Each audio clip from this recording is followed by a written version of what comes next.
뉴욕 증시는 달러 약세와 유가 급등 영향으로 에너지 원자재 관련주가 오른 데다 M&A도 확산될 것이라는 기대감 때문에 4월째 상승세를 이어갔습니다. 다우는 0.59% 오른 9,497로 끝났습니다. 리먼 브라더스 파산 1주년이 도래한 가운데 IMF 총재가 세계 금융위기는 거의 마무리 국면에 진입했다는 평가를 내렸습니다. 아울러 IMF의 세계 경제 전망이 상향 조정될 것임을 시사했습니다. 한편 유럽 증시는 나흘째 오름세를 이어갔습니다. 금값이 6개월 만에 온스당 1,000달러 선을 넘어선 영향으로 금속 관련 상품주가 강세를 보였습니다. 국제유가는 미 달러와 약세 영향으로 4% 이상 급등하며 70달러대에 다시 올라섰습니다. 10월 인도분 WTI는 배럴당 4.5% 급등한 71달러 10센트로 마쳤습니다. 안녕하십니까. 시외마켓의 최리나입니다. 뉴욕 증시가 상품주 랠리로 사흘째 상승세를 이어갔습니다. 다우는 0.6% 가까이 오르면서 9,497로 끝이 났는데요. S&P 500과 나스닥도 모두 1% 조금 못되게 올랐습니다. 무엇보다 달러화가 연중 최저치까지 떨어지면서 상품주, 에너지주가 강세를 보였는데요. 금값은 종가 기준으로 온스당 1,000달러를 넘어서지 못했지만 장중에는 또 1,000달러를 돌파하는 모습도 보여줬습니다. 보다 자세한 글로벌 증시 전문가와 함께 분석해보죠. 리딩 투자증권에서 우성재 연구원 나오셨습니다. 안녕하세요. 예, 안녕하세요. 네, 뉴욕 증시가 또 올랐네요. 상품주가 강세를 보였다고요? 예, 이제 미 증시 다우 지수를 기준으로 해서 이제 강세로 장 마감했었습니다. 다우 지수 같은 경우 3거래일 연속 상승세를 이어져 나가면서 시장에서의 9월 징크스는 아직까지는 없을 것이라는 의견이 강한 모습을 보이면서 시장은 강세장의 움직임을 보여주었습니다.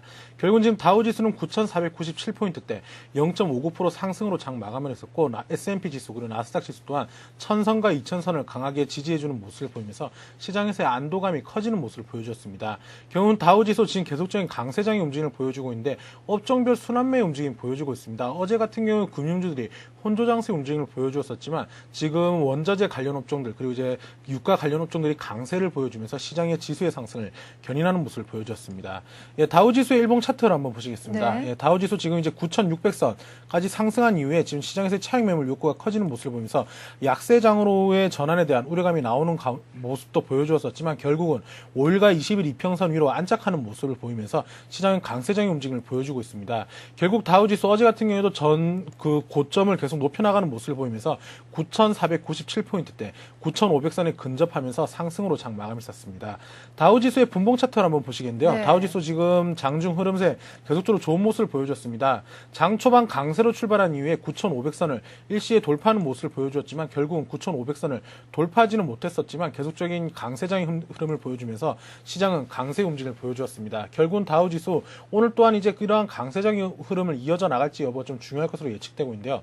지금 어제 같은 경우 이제 미국장 휴장이었었습니다. 오늘 마감한 미국장은 상승으로 출발했었지만 유럽 증시 그리고 아시아 증시가 강세장을 보인 거에 비해서는 조금은 기대에 부합하지는 못하는 모습인데요. 이러한 모습을 보이고 있지만 다우지수가 장 막판 강세로 끝났었던 만큼 시장에서의 계속적인 안도 심리 속에서 상승 랠리는 이어져 나갈 것으로 보여지고 있습니다. 네, 뉴욕 증시가 노동절 휴일 끝내고 다시금 거래로 접어들자마자 개장 초부터 아주 강한 흐름을 보였던 것을 차트를 통해서 확인을 해볼 수가 있었습니다. 특별히 금속 관련 상품주 그리고 에너지주가 강세였는데 금도 금이지만 여러 가지 구리, 니켈, 알루미늄 등등 가격이 모두 올랐어요. 어떤 영향이 있었나요? 예, 아무래도 이제 중국 증시의 영향을 좀 많이 받았던 것 같습니다. 지금 중국 지수 5거래일 연속 상승하는 모습을 보여주었었는데요. 지금 상하이 종합주가 지수가 지금 6거래일 연속 상승을 했던 만큼 시장에서의 이제 세계 공장이라고 불리는 중국에서의 계속적인 원자재 수요가 증가할 것이라는 기대감이 커지는 모습을 보여주었습니다. 네. 이것과 함께 지금 골드만삭스에서는 상품주 그리고 원자재 관련주에 대해서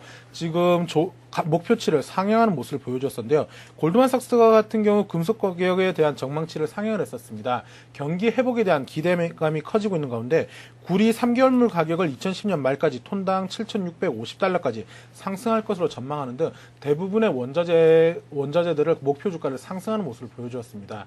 결국 이러한 흐름으로 인해서 상품 관련주들이 강세 움직임을 보여주었었는데요. 특히 이러한 모습을 보이면서 시장에서는 알코아 그리고 프리트 맥모란 같은 알루미늄 그리고 구리 관련 업종들이 강세장의 움직임을 보여주었습니다. 경우 어제 알코와 같은 시가총액 상위군들이 상승을 하면서 다우지수 또한 상승 흐름을 이어져 나갔는데요. 특징적으로 보아야 될 것은 금 가격이 온수당 1000선을 일시 장중 돌파하는 모습을 보이면서 시장에서의 계속적인 금 가격에 대한 수요가 증가할 것이라는 기대감이 커지고 있습니다. 지금 이제 온수당 금 가격에 대한 차트를 한번 보시겠는데요. 네. 지금 온수당 금 가격은 보통 950선 내외에서의 행보의 움직임을 보여주었습니다. 하지만 지금 달러 약세 기조 그리고 안전자산 선호 현상이 커지면서 장중 1000선을 넘어서는 모습을 보이면서 장 마감하는 모습이었는데요. 지금 하지만 장막판 다시금 차익 매물이 커지면서 998선에 온수당 998선에 장 마감하는 모습이었습니다. 지금 이러한 모습을 보이는 것은 미 증시가 9월 달에 들어선 약세로 전환될 것이라는 시장에서의 안전자산에 대한 해칭 개념으로 지금 기관들이 계속적으로 매수하는 모습을 보였던 만큼 이러한 모습을 보인 것으로 예측되고 있습니다. 하지만 지금 다우지수가 다시금 상승하는 모습을 보이면서 시장에서의 안도 심리가 더욱 커지고 있는 모습을 보이고 있는데요. 결국 이러한 흐름세로 인해서 금 가격은 온수당 1000선을 돌파하지 못하고 장 마감했었지만 안전자산 선호 현상은 계속적으로 이어져 나갈 것으로 보여지고 있습니다. 네, 금시장은 지금 현재 인플레 가능성 그리고 달러 약세 기조에 주목을 하고 있는 모습인데 어쨌거나 장 중엔 돌파했지만 종가 기준으로 1000달러 선을 온수당 돌파하지 못하면서 금광주에는 차익 매물이 조금 나오면서 금속 관련 상품주 그리고 에너지주와는 조금 다른 모습을 보여줬던 것 같습니다. 자, 그리고 투자 의견이 상향 조정되면서 올랐던 종목들도 더러 눈에 띄더라고요. 예, 어제 같은 경우 이제 기관들의 매수 목표로 주가를 인상했던 종목들이 강세 움직임을 보여줬습니다. 지금 코스트코 같은 경우 모건 스탠리가 비중 확대로 투자 의견을 상향 조정하는 모습을 보이면서 시장의 강세장의 움직임을 보여주었었는데요.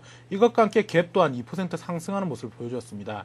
지금 외국계 기관들이 어떻게 목표 주가를 나타내느냐에 따라서 시장에 영향을 좀 많이 받는 모습을 보이고 있습니다. 크레딧 스위스 같은 경우에 앞서 말씀드린 것처럼 갭에 대해서 투자 의견을 상향 조정하면서 2%대 상승을 한 반면에 AIG 같은 경우에 목표 주가를 25불로 인하하는 모습을 보이면서 AIG가 장주 10% 가까운 하락세로 장 마감하는 모습이었습니다. 지금 GE 같은 경우도 4% 이상 상승하는 모습을 보여주는데요. JP모건 체이스에서 투자 의견을 상향 조정했던 것이 시장에서의 투자 심리의 안도에 대한 무게를 실어주는 모습이었습니다. 결국 이러한 모습을 보면서 시장에서는 계속적인 강세장의 움직임을 보여주면서 유동성이 확대되고 있다고 보시는 게 좋을 것 같습니다.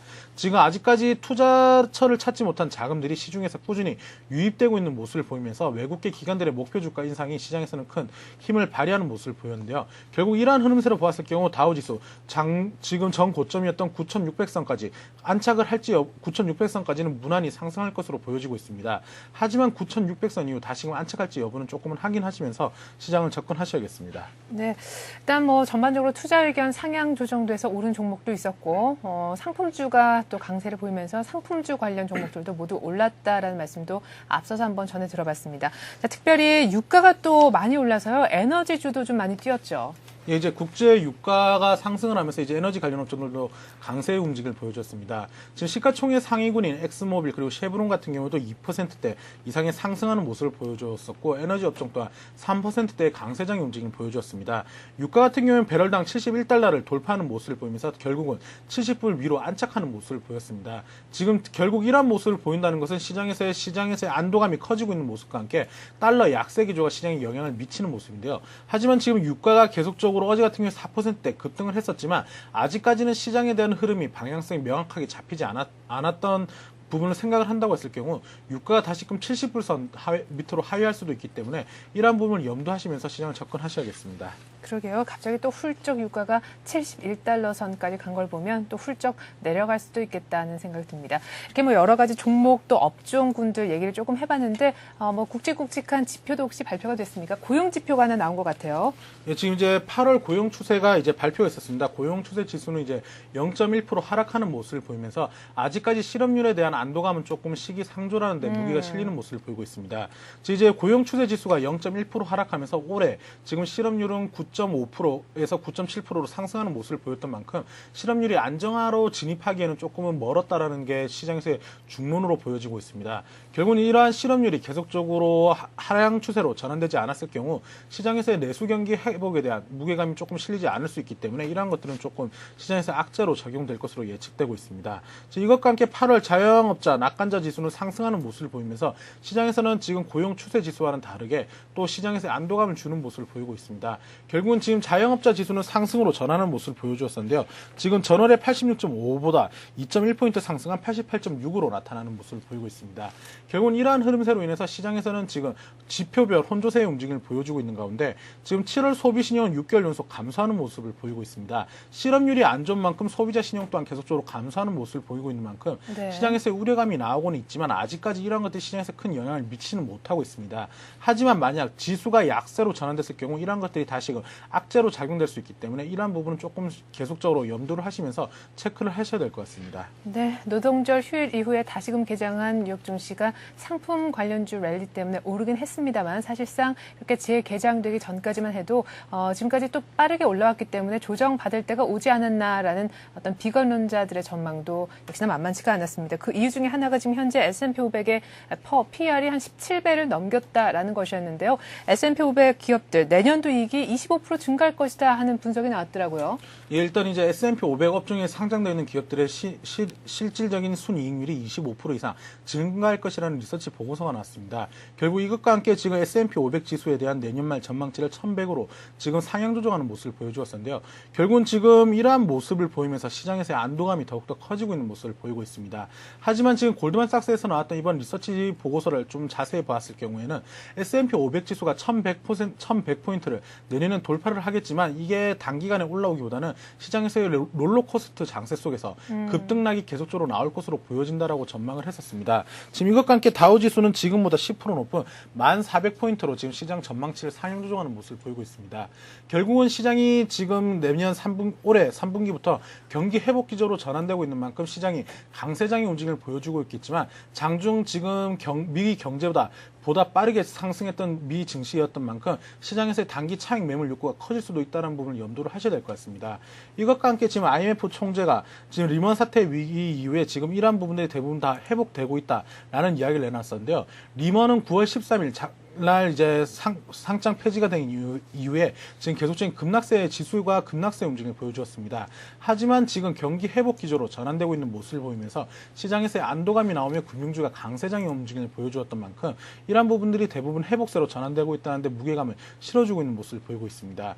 결국은 지금 이러한 이야기가 나오면서 다우지수 안도감과 함께 지금 투자 심리가 원활하게 상승하는 모습을 보이고 있는데요. 하지만 시장에서 앞서 말씀드린 것처럼 지수가 보다 빠르게 상승했던 만큼 시장에서 단기적인 급락 장세도 올 수 있기 때문에 이러한 부분을 염두하시면서 급락시 저점 매수로 대응하시는 게 좋을 것 같습니다. 네, 이렇게 해서 업종별 종목별 이슈들 그밖에 여러 가지 또 뉴스거리들까지 한번 챙겨봤는데요. 자, 그렇다면 오늘 밤 또 상승세를 이어갈 수 있을는지 모르겠습니다. 주요 일정 있으면 챙겨주시죠. 예, 오늘 같은 경우 이제 베이지북의 발표가 있습니다. 베이지북 그리고 MBI 주택융자 신청 지수의 발표가 있는데요. MBI 주택융자 신청 지수 같은 경우에는 지금 이제 주택 관련 업종들에 대한 것과 민감하게 밀접하게 연관되어 있기 때문에 이러한 부분들은 조금 접근을 하셔야 될 것 같습니다.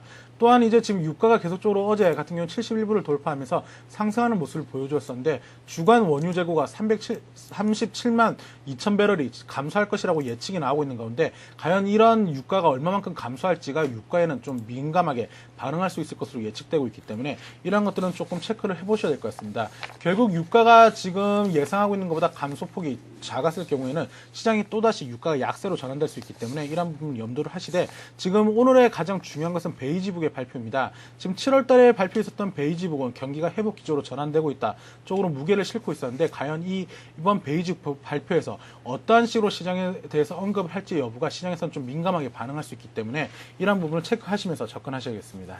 네, 잘 들어봤습니다. 이렇게 해서 오늘 글로벌 증시는요. 리딩 투자증권 우성재 연구원과 함께 알아봤습니다. 말씀 잘 들었습니다. 네, 고맙습니다.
네, 9월 9일 수요일 아침 뉴스 따라잡기 시간입니다. 오늘은 이종배 기자와 함께하겠습니다. 안녕하세요. 예, 안녕하십니까. 네, 지난해 9월이었죠. 그러니까 작년 이맘때쯤 은행들이 금융 위기 시절에 내놓았던 고금리 상품, 그러니까 예금 상품들의 지금 만기가 거의 다음 달쯤으로 대규모 도래를 하지 않습니까? 예, 때문에 그렇습니다. 이를 또 예. 상환 자금 마련하기 위해서 고금리 상품을 또 다시 내놓고 있다고요. 예, 그렇습니다. 아마 시청자 여러분들도 기억하실 텐데요. 지난해 9월 이제 금융위기가 터지면서 금융시장이 불안해지지 않았습니까? 그렇다 보니까 자금들이 은행을 빠져나갔는데요. 네. 이에 따라 은행들이 재원을 마련하기 위해서 경쟁적으로 고금리 예금 특판 상품을 선보인 적이 있었습니다. 1년 전 당시로 돌아가 보면요. 1년 전 당시 은행들은 연 7%대 고금리를 제시하면서요. 약 20조 원에 이르는 대규모 정기예금을 예치한 것으로 파악이 되고 있거든요. 예. 이들 특판 상품의 경우 대부분 만기가 1년으로 오는 10월부터 도래하게 되는데요. 실제 특판 예금 경쟁은 지난해 10월 가장 치열했는데요. 네. 지난해 10월 한 달 동안의 예금은행 정기예금 현황을 보면요. 우선 한 달 동안 늘어난 예금 순중과 규모가요. 19조 102원에 달합니다. 네. 또 이를 금리대별로 보면요. 6%대가 32%에 해당되고요. 또 7% 이상도 31.7%가 있습니다. 네. 또 6% 이하가 한 36% 등이었는데요. 한마디로 그 당시 6% 이상의 예금 비중이 64%에 달했을 정도거든요.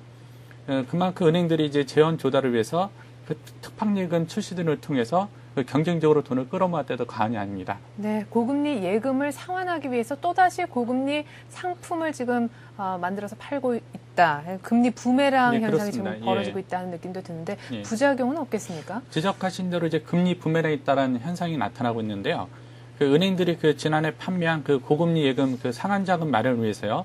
예금 금리를 인상하고 또 예금 금리 인상과 별개로 양도성 예금 증서 CD라고 하는데요. 네. CD라는 이제 은행채 등 시장성 수신을 늘림에 따라서요. 대출 금리가 덩달아 상승하고 동시에 서민들의 이자 부담을 가중시키는 요인으로 작용하고 있거든요. 네. 우선 은행들이 현재 고금리 예금 상품을 잇따라 내놓고 있는데요. 은행들은 1년 만기 예금의 경우 최고 적용 금리를 한 4.4% 수준으로 끌어올린 상태입니다. 네. 일부 저축은행은 5%대 이자를 제공하는 상품도 내놓고 있고요. 또 하나은행, 신한은행 등 일부 은행의 경우 중도의 정기예금을 해지하더라도 한 3%대 금리를 제공하는 이색적인 상품도 내놓은 상태인데요. 덧붙여 이제 은행들이 예금금리 인상에 CD 발행을 통한 재원을 늘리면서요. 주택담보대출의 기준이 되는 CD 금리도 상승하고 있습니다. 예. 현재 CD 금리 추이를 보면요. 사실 8월 5일만 해도 CD 금리가 한 2.41%에 불과했거든요. 네. 하지만 이제 은행들이 경쟁적으로 CD 발행에 나서면서요. 8월 20일에는 2.51%로 상승했습니다. 또 8월 26일에는요. 2.56%로 올랐고요. 거기다 이제 9월 7일에는 2.57%로 상승하는 추세가 계속되고 있는데요. 아마도 주택담보대출의 90%가 CD 금리에 연동이 돼 있지 않습니까? 네. 연동되는 변동형 담보대출인 점을 감안해 볼 때, 이 같은 CD 금리 상승은 담보대출 금리 상승으로 이어지는 등 서민들의 대출 부담으로 이어질 수밖에 없고요. 네. 전반적인 부작용 같은 게 나타나고 있습니다. 네. 주택담보대출의 한 90%를 지금 차지하고 있는 변동성 담보대출. 지금 CD 금리에 연동돼서 함께 서민들의 부담이 지금 커져가고 있다는 말씀까지 들어봤는데요. 오히려 이런 시기에 금리 인상이 또 점쳐지고 있는 이런 시기에는 고정형 담보대출이 더 유리할 수도 있겠다 하는 생각이 듭니다. 어쨌거나 이렇게 금리 부메랑 현상이 이어지고 있는데 그렇다면 이런 악순환의 고리가 언제쯤 끊어질까요? 끊어질 수는 있을까요? 글쎄, 지적하신 대로 일단은 금리 부메랑이 이제 1년 단위로 지속되는 악순환도 예상되고 있는데요. 예. 만약 시중 금리가 내년 10월경에 현재보다 크게 오른다면요. 금리 부메랑 현상이 끝일 수 있을 가능성이 네. 큰데요. 만약에 그렇지 않다면은 내년에 또다시 은행들이 고금리 상품을 내놓아서 고금리 예금을 상환하는 그런 모양새가 펼쳐질 것 같습니다. 네. 또 예전처럼 재원 마련을 위해서 예대 마진을 높여가지고 돈을 더 끌어들이는 이런 현상이 나타날 가능성이 큰데요. 사실 한 전문가 이야기를 빌어보면요. 금융위기 이후 많은 것이 변했지만 은행의 영업 형태는 변하지 않았다는 비판도 나오고 있습니다. 예, 잘 들었습니다. 자, 그리고 국가 경쟁력 순위를 발표하는 전 세계 주요 기관 몇몇 군데가 있는데요. 그중에 하나가 바로 세계경제포럼이라 불리는 WEF입니다. 그런데 이 WEF가 우리 순위를 낮췄다고요? 네, 그렇습니다. 세계경제포럼의 국가 경쟁력 순위가 지난해보다 6단계나 떨어졌습니다. 그 6단계나 떨어진 19위를 기록했는데요. 한마디로 그 20위권에 간신히 안착을 하게 된 꼴인데요. 네. 특히 그 노사협력 순위의 경우 그 조사 대상 그 133개국 중에요. 그 131이라는 그 치욕적인 결과가 나오기도 했는데요. 그 세계경제포럼이 매긴 우리나라 국가 경쟁력 순위를 보면요. 그 2006년에는 23위였다가 또 2007년에는 11위로 급등했습니다. 네. 그래서 그 한국의 국가 순위도 이제 10위권에 진입한다. 이런 희망적인 관측이 나왔는데요. 하지만 이게 지난해에는 다시 그 13위로 떨어졌고요. 올해는 다시 19위로 다시 2년 연속 하락하게 됐는데요. 한편 그 전체적인 그 세계 경쟁력 순위를 보면요. 스위스가 지난해 2위에서 1위로 올라섰고요. 네. 그 반면에 이제 그 금융위기 진원지였던 미국이 1위에서 2위로 내려왔습니다. 예. 또 그 아시아 국가 중에서는 여전히 그 싱가포르가 지난해 5위에서 3위로 올랐고요. 또 일본도 9위에서 8위로, 또 대만도 그 17위에서 12위로 꽁충 뛰었습니다. 그 중국도 그 30에서 29위로 한 단계 상승했는데요. 그러니까 한마디로 그 아시아권에서는 한국만 빼놓고는 거의 모든 국가가 상승했다고 보면 될 것 같습니다. 네, 뭐 순위가 밀린 것도 밀린 것인데 정말 그 내용적인 측면에서 노사 협력 순위가 거의 꼴찌에 가깝다는 것이 한국의 굴욕이 아닌가라는 생각도 듭니다. 자, 그런데 제 기억으로는 말이죠. 지난 봄쯤에 스위스 국가경제개발원에서 우리 국가 경쟁력 순위를 매겼는데 이때는 또 상향 조정이 됐었던 것 같거든요. 예, 그렇습니다. 네, 상반된 조사 결과인 것 같아요. 예. 그 스위스 그 국제경제개발원도 하나의 국가 경쟁력 순위를 발표하는 기관인데요. 네. 그 지난해 그 33위를 랭크를 했는데요. 그 올 봄에 발표된 순위에서는 27위로 4계단이나 올려놨거든요. 그 반면 이제 그 세계경제포럼의 국가 경쟁력 순위는 하락하면서 좀 상반된 현상이 나타나고 있는데요. 네. 사실 그 조사 기관마다 그 방식 등이 다릅니다. 그 방식 등이 다르기 때문에 그 무엇이 정확한지는 그 판단하기 어려운데요. 하지만 그 한 가지 확실한 것은 그 세계경제포럼이 우리나라 순위를 추락시키면서 그 노사협력이 더 악화됐다고 평가한 건가요? 또 그다음에 그 정부 규제 부담 순위가 더 하락했다고 평가한 것은 좀 눈여겨볼 만한 것 같습니다. 네. 그 세부 부문별로 좀 순위를 보면요. 지난해보다 그 많이 하락한 부분은 그 제도적 요인을 먼저 꼽을 수 있거든요. 예. 그 제도적 요인이 그 2008년 28위에서요. 올해 53위로 하락을 했습니다. 또 그 상품 시장 효율성도 그 지난해 22위에서 올해 36위로 하락을 했고요. 또 노동시장 효율성은 그 지난해 41위에서 올해 84위로, 또 금융시장 성숙도도 그 37위에서 58위로 하락을 했거든요. 네. 그 조사기관마다 그 평가 방법이 다르지만 그 세계경제포럼이 우리나라 경쟁률 주요 하락 요인으로 지목한 그 제도적 요인, 또 노동시장 효율성, 또 그 금융시장 성숙도 등을 지목한 것은 좀 참고할 만한 것 같은데요. 네. 이 점은 여전히 그 한국 기업들이 생산 활동을 하는 과정에서 그 정부 규제, 또 금융, 그 노동 등의 문제로 여전히 고충을 겪고 있다. 이런 것을 의미하다고 생각합니다. 네, 뭐 기업 투자를 저해하는 뭐 여러 가지 정부 규제들 그리고 앞서서 있었던 뭐 쌍용차라든가 기아차의 파업 사태 등이 그대로 우리 국가 경쟁력을 좀 끌어내리지 않았나라는 생각이 듭니다. 하지만 긍정적인 뉴스도 지금 들려왔는데요. 한국개발연구원입니다. KDI가 올해 우리나라 경제 성장률 전망치를 마이너스 1%가 조금 못되게 상향 조정했다는 소식인데요. 지금 수정 전망치 중에서 가장 좋은 거 아닙니까? 예, 그렇습니다. 그 국책연구기관인 그 한국개발연구원이요. 그 올해 그 경제 성장률을 마이너스 0%로 제시하면서 그 V자의 회복에 대한 기대감이 높아지고 있는데요. 그 8일 KDI는 그 KDI 경제 전망 수정 보고서를 내놨거든요. 이 보고서를 통해서 그 경기가 회복 국면에 진입하고 있다. 이렇게 공식적인 평가를 내렸고요. 그 올해와 내년에 그 경제 성장률 그 수정 전망치를요.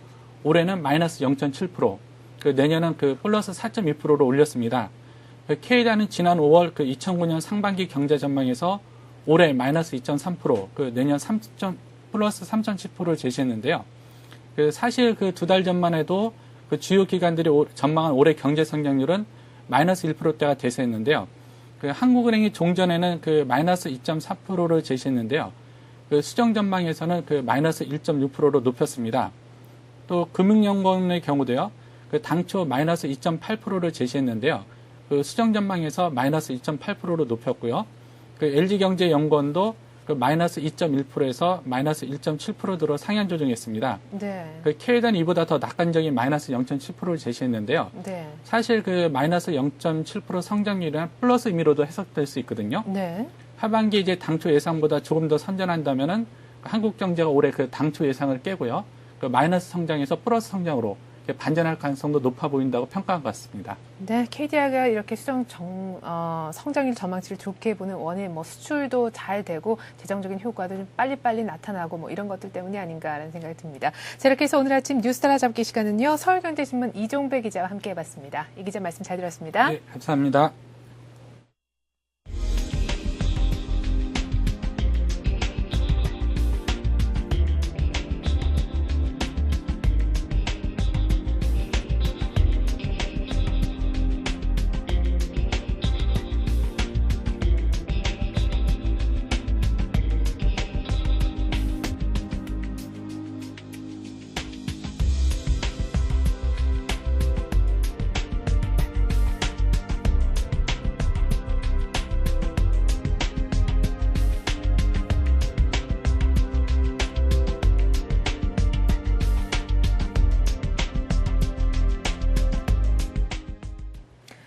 노동절 끝나고 다시 시작된 뉴욕 증시 사흘째 결국 오르면서 끝이 났습니다. 다우가 0.6% 조금 못되게 0.59% 올라서 9,497을 기록했는데요. 무엇보다 상품주 랠리였다라고 볼 수 있겠습니다. 골드만삭스가 금속 가격의 전망치를 상향 조정하면서 금속 관련주에도 모두 크게 매수세가 유입이 됐고요.